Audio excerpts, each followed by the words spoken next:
বাবা রে কেন তুমি চলে গেছো বাবা, আমার না চাই দিয়ে আমার বলা শুনি দিয়ে বাবা চলে গেছো।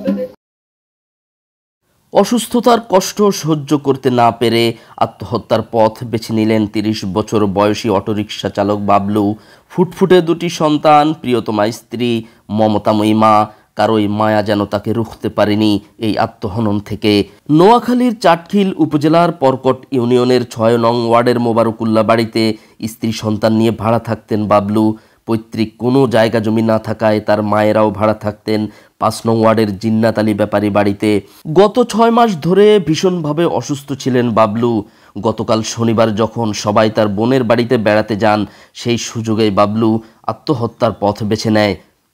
শাশুড়ি সকালে আমরা নন্দার বাড়িতে গেছি, হেরাম করে নিয়ে দিয়ে আসছে, দেওয়ার আসার পরে আমরা আর কি হয়েছে আর জানি না। কারণ দোনোজন আমরা বাসার দিকে গেছি, যাই দেখে মানে লটকি রয়েছে। তো আমি আর আমার শাশুড়ি দোনোজনে মিলে নামাইছি আর কি। ৬ মাস ধরে অসুস্থ ওষুধ পরে মানে সবকিছুই খাইতেছে, ইয়ে করতেছে, কোনো দিকে যে মানে সুবিধা দেখতেছে না আর কি। দাম্পত্য জীবনে কোনো কলহ আছে নাকি? আমার তার উৎপত্তি গেলাম মুরগির মতো গালি চুরি চুরি আর মেরুন করি করি আর মা দেন মার কাছে এলা শুধু এলা খালি খাইতো, শুধু এনতে মা তোর কেরম লাগে আর বু কাটি যায় আর এই অবস্থা শুধু এলা কিন করতে। মা তো কলচায় আড়াই তো না গো, মারো মনে কয় কলচা গান গাড়ি বাবারে না ভিতরে গো। আচ্ছা আমার তাদের আর ভিতর অসুখ, মার কাছে সব বিগারণ করতে আছে, পেশাবের রাস্তা দিই শুধু দুধের মতন যাইতে আছে, কত ওষুধ টষুধ কেসে ধরে। মা মনে কয়েছে কি করি গেলাই দি সাবধান পালানো এই করে না বাবা দেয় এসব দুঃখে আর মনে বাবা শেষ।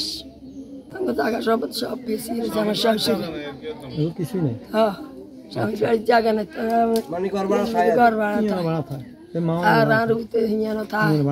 কি করতাম না রুদ রিক্সা চালায়, অটো রিক্সা। আমার বাগিনী আপনার অসুস্থ, ৬ মাস ধরে অসুস্থ। সে আমার তো বলছো কিডনির সমস্যা, ধরেন ওই যে ডায়াবেটিস আছে, আরো অনেক রোগ।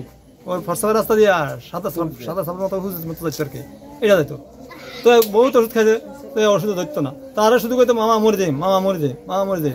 ৪ দিন আগে আমার লগে নামাজ পড়ছে, আসর নামাজ পড়ছে, আর দুধের মতো যাইতো আর কি, ফরসাবটা দুধের মতো যাইতো। আমার কাছে মামা মনে মরে যাই, মামা আসতাম না, মামা মরে যাই আসতাম এই পর্যন্ত। পরে কালকে আমরা দুপুরবেলা শুনি, তারপর আইসি আই দেখে আমাদের ধারণা শুধু এইটা, সে অসুস্থের কারণে সহ্য না করতে পারে, সে করছে আত্মহত্যা বাধ্য হয়েছে। গলার দই দিছে। আপনি কি হন তার?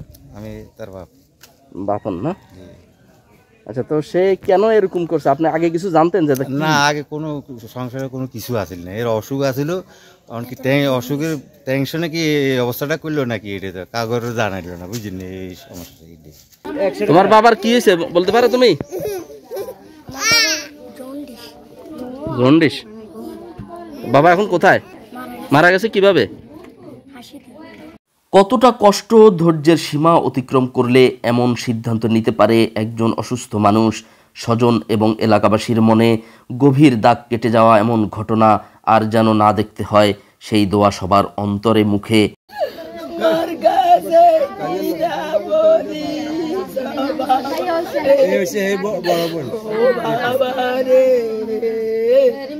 মোহাম্মদ শাহ আলম, প্রতিদিনের নোয়াখালী নিউজ ডেস্ক।